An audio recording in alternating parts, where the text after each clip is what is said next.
Hello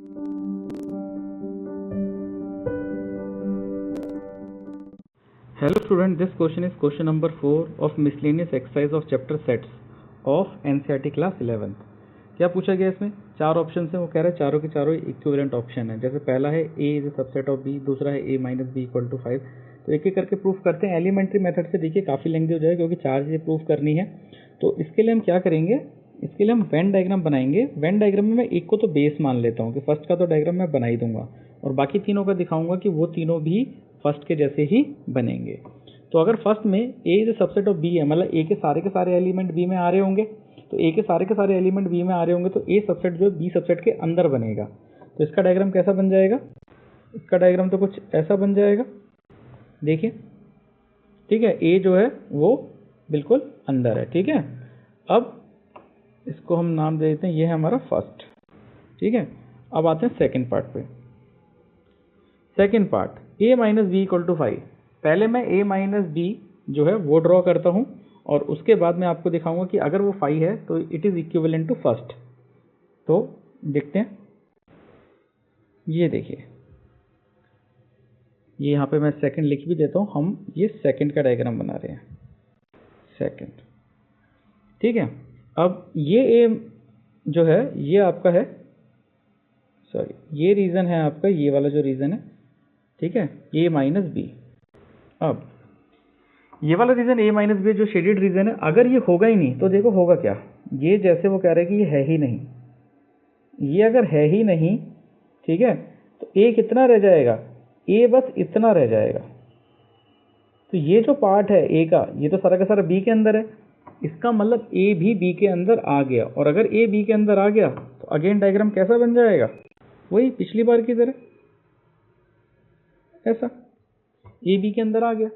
तो इसी time पे a माइनस बी जो है 5 होगा। अब a माइनस बी कुछ भी नहीं होगा, a b के अंदर आ गया।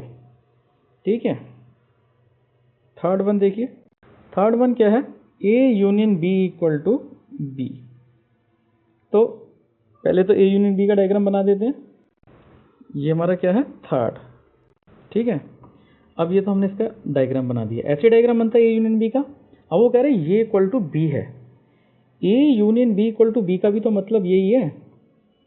वो कह रहे हैं ये जो शेडेड डायग्राम है ये किसके इक्विवेलेंट है, शेडेड डायग्राम जो है जो इस वाले के इक्वल है।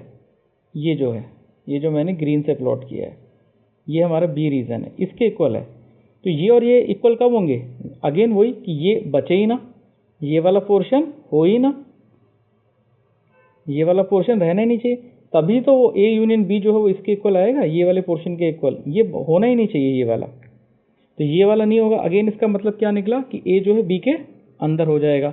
मतलब a का जो रीजन है वो बस इतना सा ही होगा, a का रीजन बस इतना सा, और ये b के अंदर है, तो यही डायग्राम बन जाएगा। ठीक है, a जो है b के अंदर आ जाएगा। नेक्स्ट देखिए, फोर्थ। अब पहले तो a इंटरसेक्शन b का डायग्राम बना देते हैं। यही होता है, अच्छा, a इंटरसेक्शन b का डायग्राम जो है वो सिर्फ ये ब्लैक वाला पोर्शन है। ठीक है, ए वाला पोर्शन क्यों है वो मैंने आगे समझाने के लिए लिखा हुआ है। ब्लैक वाला जो पोर्शन है वो ए इंटरसेक्शन बी है। अब वो कह रहे हैं ये इक्वल टू ए के इक्वल है। वो ब्लू वाला रीजन जो है जो लाइनों से ड्रॉ किया हुआ है वो ए रीजन है।